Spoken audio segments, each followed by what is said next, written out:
சிரிக்கவும் சிந்திக்கவும் கூடிய தெனாலிராமன் கதையின் வரிசையில் இன்னைக்கு என்ன கதை பார்ப்போம் வாங்க.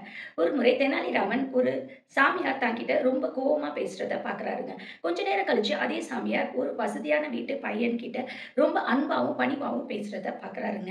உடனே இந்த தெனாலிராமன் அந்த சாமியார் கிட்ட போய், "என்ன நீங்க அவன்கிட்ட மட்டும் அவ்வளோ அன்பா பரிவா பேசுனீங்க?" அப்படின்னு கேட்குறாருங்க. அதற்கு அந்த சாமியார் சொல்றாங்க, "நான் அன்பா பேசுறதுன்னா அது அன்பு கிடையாதுப்பா. அதற்கு எதிர்பார்த்தமான விஷயம். நான் கோவமா தான் இருந்தேன். அத தான் நான் அன்பா மாத்தி தான் பண்ணேன். நான் அன்பா பண்றேன்னா, கோவமா பண்றேன்னு அர்த்தம். நான் உன்கிட்ட கோவமா இருந்தேன்னா, அது அன்பா இருக்கேன்னு அர்த்தம். நீ மாத்தி புரிஞ்சுக்கணும்." அப்படின்னு விளக்கம் சொல்றாருங்க. இத கேட்ட உடனே தெனாலிராமன் பக்கத்துல இருக்க ஒரு குச்சிய எடுத்து அந்த சாமியார் தலையில நல்லா அடிக்க ஆரம்பிச்சுறாரு. உடனே சாமியார் என்ன பண்ற? என்ன பண்றன்னு, "நான் அடிக்கிறதுன்னா அடிக்கிறது இல்லங்க. உங்கள வந்து ரொம்ப அரவணைக்கிறது. நான் அரவணைக்கிறதுன்னா அரவணைக்கிறது இல்ல. உங்கள அடிக்கிறது." அப்படின்னு சொல்றாங்க. இத கேட்ட உடனே தான் அந்த சாமியாருக்கு தான் பண்ணது எவ்வளோ பெரிய தப்பு அப்படின்னு புரியுதுங்க. கதையோட நீதிங்க எப்பொழுதும் எல்லார் மேலயும் அன்பாவும், பரிவாவும் இருக்கணுங்க.